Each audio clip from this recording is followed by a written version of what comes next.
Alright, so now we'll move on, and the next thing we're going to do is we're going to draw the top of the shell, this hexagon with the what we call spikes, for want of a better name, coming out like that. The script to do that also uses the radius, but does it slightly differently, and this is how it works. So first things first, under draw turtle we add another function, call up draw hexagon.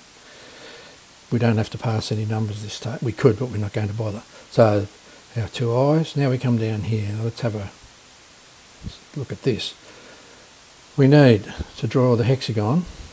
We need to get a variable. Now the way we get the variable is we use that. And what that does is it takes 180, or 360, I beg your pardon, divides it into by 6. So you're going to move in 6, 60, 60, 60, 60, which if you think about it makes sense for a hexagon. Now the bit that's a little bit different is here. First of all, the radius is 85. You can play with that. If you play with that, and you can see what sort of an effect it has, you're encouraged to do that, so make it 90, whatever, and you can see what happens. Now, these numbers here are rather neat. We've got this array, and the array has 6 numbers in it, and those numbers are the ends of the spikes, so the position of the end of the spikes. So the first one, second one, third one, fourth one, fifth one, and you'll see that some go a little bit further than others because the shell itself isn't quite a circle, it's an oval, so some parts go a little bit further than others. You can also play with this as well. Then we start. We move to there, and then away we go. So we're going to do it 6 times. I0, I less than 7, so this is a for loop. Surely we've come across that somewhere else, and we've even probably come across something similar to this somewhere else as well.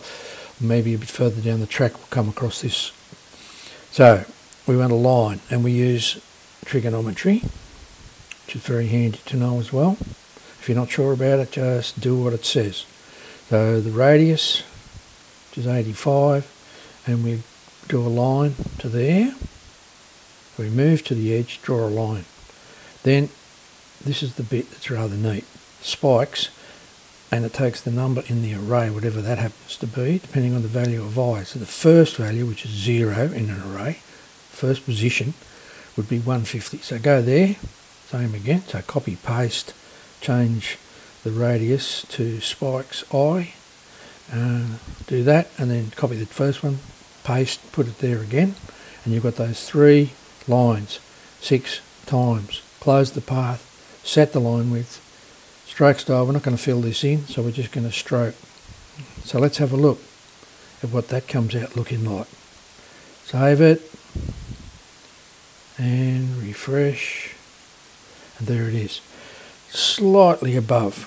I'm going to do that. I've just done that on purpose because it keeps the template.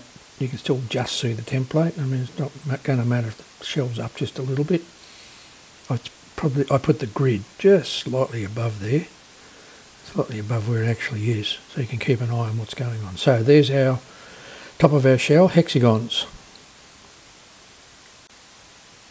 Now we're going to draw the shell, this part, and we're going to do it once again. I'm going to get there bit by bit.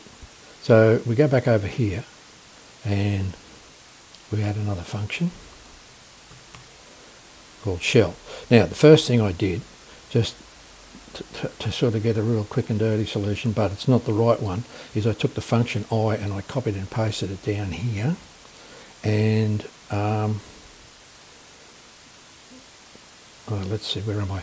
And I just passed 0, 0 through there. Didn't have to do that, but I did. So draw shell 0, 0, did practically exactly the same as an I, took out the fill, kept the stroke, line width, and changed the radius to 180, and everything else is pretty much the way it was up there. Slightly different, pretty much the same. So when you do that and you save it, what you get is this, just to show you what's happened. So there's the circle. Now, it's roughly in the right spot, but it's not a circle, it's an oval, and therefore we have to introduce some new